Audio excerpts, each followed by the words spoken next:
Bonjour à tous. Aujourd'hui, par rapport à la deuxième partie de la géographie que je vous ai demandé à lire pendant les vacances, je voulais vous donner quelques explications. Bon, la qualité de la vidéo ne nous permettra pas de voir grand chose sur les photocopies, mais je vous demande de vous en munir parce qu'au moins ça permettra de situer sur la feuille où on en est. Donc vous prenez tout ce qui suit le TP Nigeria.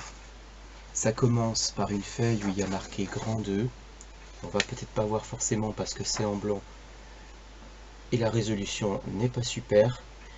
C'est les conséquences de la pauvreté dans les PED. Je cite, les conséquences de leur forte croissance démographique ne se limitent pas juste aux PED, aux pays en développement.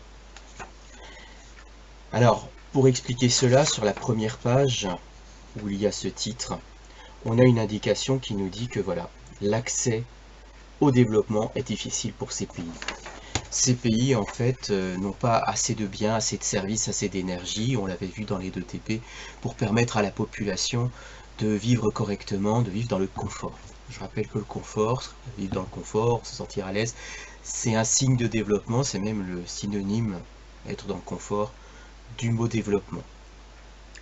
Le premier texte vous présente ce qu'est être pauvre et vous fait un peu la liste de tout ce qui manque en général à une bonne part de l'humanité. Pour être bien au clair par rapport à la part de l'humanité qui est touchée par cette pauvreté, on a à côté des repères clés. Ces repères clés vous indiquent que généralement, de 1 homme sur 5, voire à 1 homme sur 2, vous manque plutôt, de nourriture, de scolarité, pour pouvoir construire un métier, pour qu'ils puissent plus tard être sortis de la pauvreté, pouvoir construire leur propre vie, ce qui est quand même un confort malheureusement minoritaire dans le monde, une possibilité assez minoritaire dans le monde. L'accès à l'eau potable, vous le voyez en bas du tableau, 1 milliard de personnes n'y a pas accès, ça veut dire 1 homme sur 7. Je crois qu'au moment où nous vivons le confinement, tous ces manques se font lourdement sentir et on peut se rendre compte malheureusement de ce que ça implique de ne pas avoir ces produits qui, déjà rien que parce qu'on ne puisse pas les acheter dans les supermarchés comme on voudrait, eh bien manquent tous les jours de toute leur vie à ces personnes. Le fait d'être pauvre aussi, c'est le fait de ne pas avoir les possibilités d'acheminer ces produits. On a un camion ici qui est embourbé, tout simplement parce qu'en fait les réseaux ne sont pas entretenus. Il n'y a pas assez d'argent dans l'État pour financer les routes. Pour financer aussi, deuxième page, ici à Libreville, la capitale du Gabon, eh bien l'évacuation des déchets. Il y a beaucoup de déchets à ciel ouvert, on voit des oiseaux qui vivent dessus, qui prennent aussi énormément de déchets dans leur régime alimentaire et qui tombent malades. Et dans le texte qui se trouve à côté, on vous raconte qu'on essaye de mettre en place un système d'évacuation des déchets, mais dans les quartiers les plus proches du centre-ville. Or, plus on s'éloigne du centre-ville, plus c'est pauvre. Dans les quartiers au-delà, sans doute plus sales et sans doute plus en difficulté, on n'en a pas les moyens. Dans les campagnes, pour s'en sortir, les gens essayent de mettre de l'engrais. Ils n'ont pas les moyens, alors qu'est-ce qu'ils font? Ils brûlent les arbres. Or, les arbres, ça retient l'eau, ça retient aussi la terre, et quand il n'y a plus d'arbres et qu'il pleut, tout tombe sur les gens et tout les ensevelit, c'est-à-dire qu'on va avoir des coulées de boue. Les champs, en fait, à la moindre pluie, vont voir la cendre des arbres brûlés s'évacuer avec la pluie, et en fin de compte, ils n'ont rien gagné, ils restent dans une situation très difficile quant aux récoltes, quant à la nourriture. Sur la troisième page, on voit que ça a des conséquences globales. Ça va avoir des conséquences sur la pollution, sur la migration des gens. Il y a beaucoup de gens qui vont essayer de trouver un meilleur endroit pour vivre. Forcément, ils vont se tourner vers les villes où ils espèrent avoir plus à manger, parce qu'ils voient à travers la télé, à travers ce que racontent les cousins déjà installés en ville, que la ville c'est plus moderne, qu'il y a plus de possibilités. Mais on sait très bien que lorsqu'ils y arrivent, il n'y en a pas assez pour tout le monde et qu'ils se retrouvent au chômage, dans la misère, dans les bidonvilles. Alors pour y échapper, ils essayent d'arriver vers ce qui ressemble un petit peu plus à cette image de ville pour eux, tout simplement les pays plus riches, dans le nord de la planète, sur les continents de l'Europe, de l'Amérique du Nord et du Japon. Le problème, c'est que dans ces continents, on a pris des habitudes de consommation qui dépassent largement les capacités de la planète. Sur la troisième page, qui commence par « Cela a des conséquences globales », Vous avez ici un document qui parle de ce qu'on appelle le jour du dépassement. Il est très important. Il nous évoque ici, là où j'ai la main, un état des ressources. Chaque année, on a un peu moins de ressources que l'année précédente par rapport à la façon dont on a de consommer. C'est-à-dire que, vous voyez des pays dessinés à côté, eh bien en fait, ces pays qui sont montrés ici, ils ont tendance à consommer en moyenne plus qu'ils ne pourraient offrir en un an. Sur le schéma qui se trouve là, vous avez en rouge une espèce de date qui recule. Ces dates qui reculent, c'est le moment à partir desquels ce qu'on produit sur la Terre ne suffit plus à nourrir tous les hommes. Si tous les hommes vivaient comme nous, comme les gens qui vivent au nord de la planète, les Occidentaux en Europe et en Amérique du Nord, mais aussi le Japon et l'Asie du Sud. Les planètes qui sont montrées ici vous indiquent le nombre de terres qu'il nous faudrait pour pouvoir convenir d'un mode, pour pouvoir subvenir aux besoins, des gens, si tout le monde vivait comme dans les pays développés. Et donc on voit qu'une planète ne suffit pas. Alors à ce moment-là, on propose une solution juste en bas. Si on réussissait un petit peu à réduire notre consommation, et bien malheureusement, si toute la planète vivait comme dans les pays développés, on aurait encore besoin d'une demi-terre de plus que ce qu'on a. Donc au bout d'un moment, on vit sur nos réserves, et c'est ce que montre le schéma ici. On vit sur nos réserves à partir actuellement du mois de juillet, ça veut dire qu'il y a 5 mois dans l'année, presque 6, où nous vivons grâce aux réserves accumulées les autres années, et au bout d'un moment, ces réserves ne seront plus consommables. Elles seront périmées, ça n'ira plus. On parle aussi d'un changement climatique et des risques qui touchent toute la planète, et pas simplement les pays pauvres. Sur cette carte, vous avez les différents risques naturels qui touchent les hommes. C'était normalement l'objet d'un chapitre que je faisais à la fin du programme, mais dans les circonstances actuelles, j'ai préféré l'évoquer à la fin de ce chapitre. Les risques naturels sont des choses qui arrivent souvent, où qu'on soit, quel qu'on soit, généralement l'homme a peu d'impact dessus. Si on les connaît, c'est parce qu'au moment où ils se produisent, qu'ils se réalisent, l'homme est présent. Et si on regarde où l'homme les subit le plus, on se rend compte que ce sont quand même les territoires où l'homme est le plus présent, en Asie notamment, de l'Est. Et les pays, quels qu'ils soient, développés ou pas, ils ne sont pas vraiment à l'abri, parce qu'en Amérique du Nord, on voit qu'il y a des montées des eaux, qu'il y a des inondations, qu'il y a aussi des cyclones. À cause de ça, les populations les plus fragiles, celles qui sont les plus pauvres, ce sont celles qui vont être le plus touchées, ici en rouge. Ce sont celles qui seront le plus démunies face au risque. Pour y échapper, elles vont essayer de fuir en Europe occidentale, dans les pays riches d'Amérique, et un petit peu moins, on le voit à peine, au Japon. Ici, je ne l'ai pas mis sur la carte d'ailleurs. C'est très réduit comme espace et c'est déjà surchargé. Il y a 140 millions de personnes qui vivent sur une côte de 4 à 6 km de large. L'île est assez petite par rapport au reste des territoires où ils pourraient aller se réfugier, donc très peu de gens y vont. Ces migrants, on les appelle aussi des migrants climatiques, parce que c'est parce qu'ils sont touchés par beaucoup de pauvreté, mais que le problème climatique aggrave cette pauvreté, qu'ils vont avoir de plus en plus tendance à fuir dans les pays riches où ils espèrent avoir des moyens de résister. Dans les pays pauvres, on essaye aussi de consommer mieux. Mieux, ça veut dire en fait consommer comme les pays européens et comme les pays d'Amérique du Nord. Ça veut dire consommer avec les moyens qu'on a, avec le manque de technologie, avec le manque d'avancées scientifiques qui permettraient d'éviter d'avoir de la pollution, parce que le produit est technologiquement développé. Là, on n'en a pas les moyens, on est pauvre. Et tout ça, ça va passer de côté complètement. On va se retrouver avec, regardez ici, plus c'est rouge, plus c'est pollué, des zones extrêmement polluées dans les pays pauvres, y compris pour l'air. Cette carte, dans l'avant-dernière page, nous présente la pollution de l'air. Et les premiers qui sont touchés par la pollution de l'air, c'est pas nous qui sommes pourtant le plus possesseurs d'automobiles, qui avons le plus d'usines. Non, non. Ce sont ceux des pays mal développés.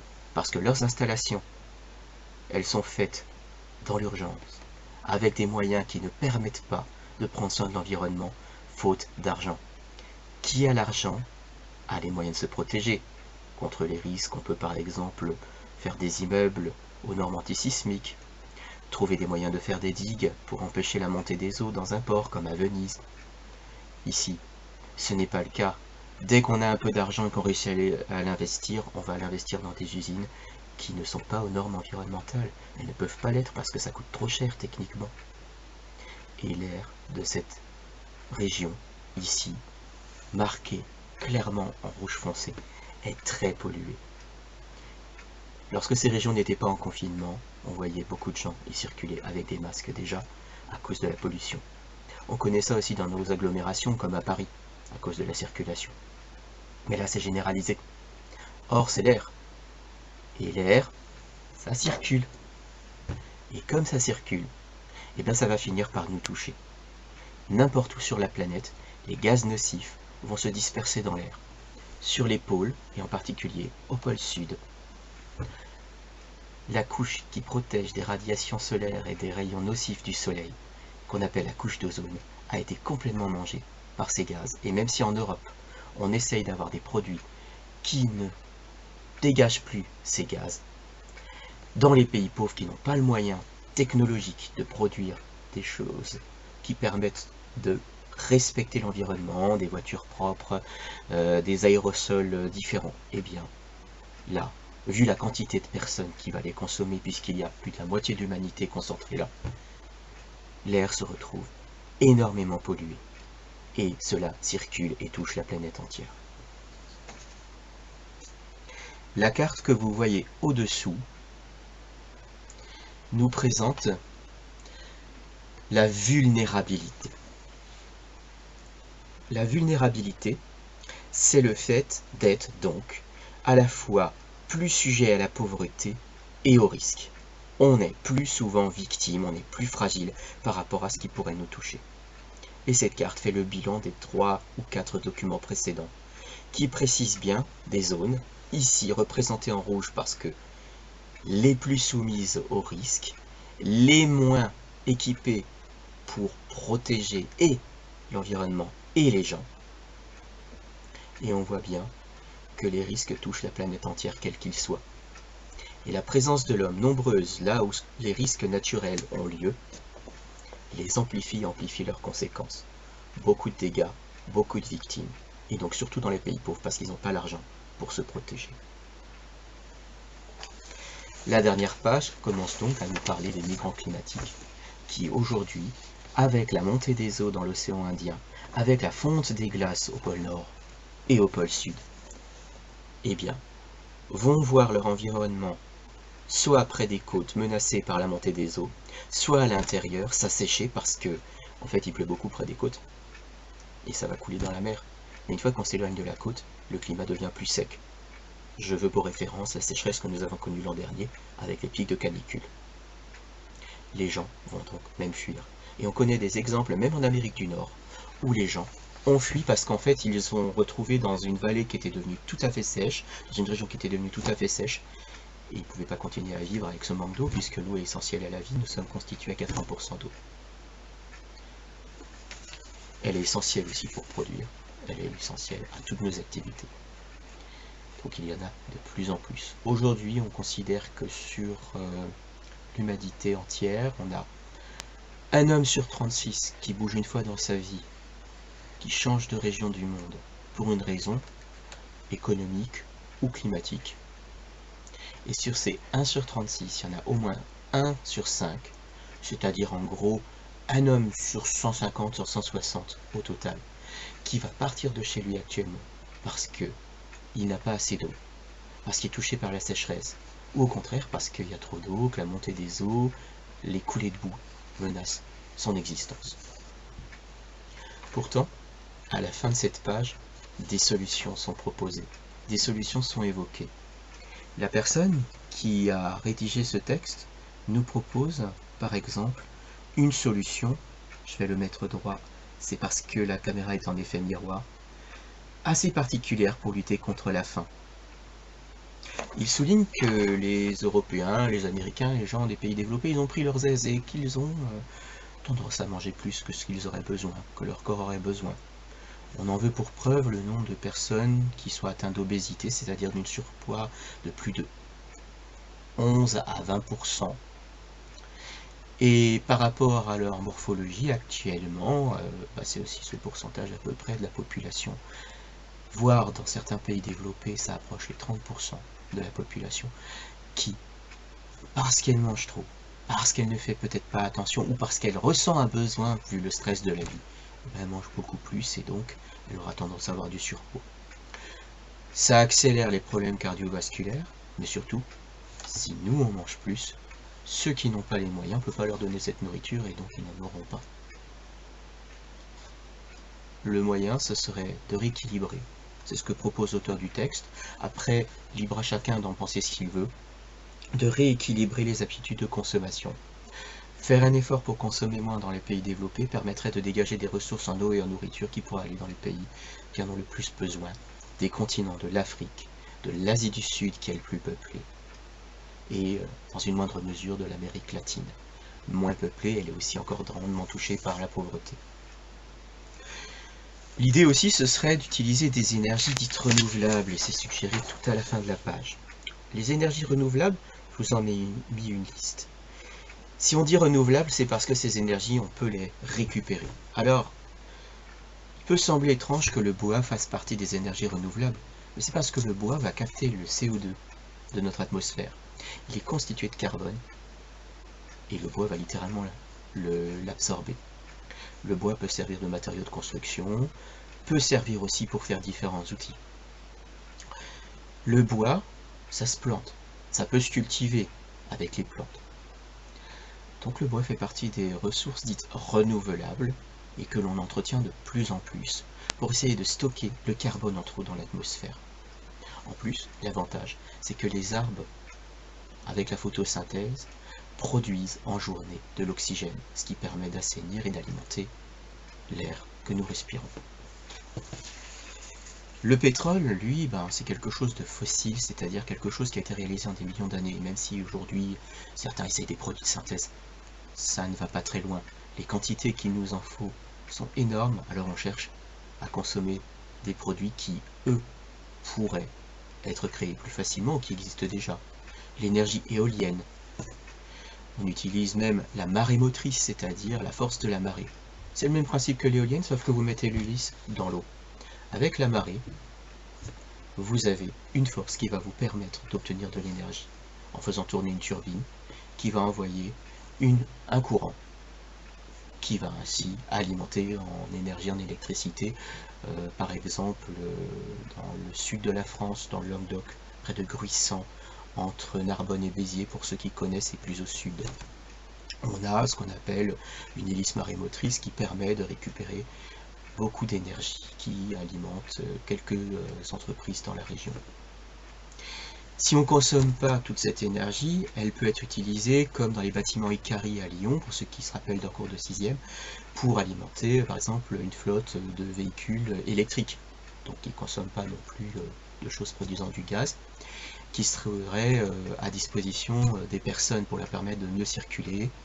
Ce serait non seulement pas une perte pour l'énergie électrique produite par l'éolien ou par les panneaux solaires, mais ensuite ce serait un gain parce que on aurait moins de véhicules circulant avec des énergies qui polluent l'atmosphère. Voilà, des solutions qui sont proposées. Alors j'ai mis tout à la fin que le nucléaire se classe entre les deux, parce que le nucléaire ne dégage pas de gaz nocifs, mais il dégage des radiations qui malheureusement endommagent l'environnement proche des objets qui ont été manipulés. Quand on fait du nucléaire, on manipule, on transforme la nature, presque dit la forme des objets, c'est-à-dire leur composition. Et comme ils sont déséquilibrés, ils émettent des ondes nocives, sur plusieurs milliers d'années. Donc le nucléaire n'est pas une énergie polluante à proprement parler pour l'atmosphère, mais dangereuse pour l'environnement. Je vous remercie pour votre attention, j'espère ne pas en avoir endormi certains. Je vous souhaite bien du courage pour cette période qui risque de durer encore, et j'espère avoir pu vous aider. La prochaine fois, je tâcherai de faire ceci en classe virtuelle, mais pour les soucis d'internet, j'ai un peu de mal à faire passer les documents, donc j'ai essayé de cette façon. Merci à vous, bon courage à vous, et bonne continuation, à bientôt j'espère.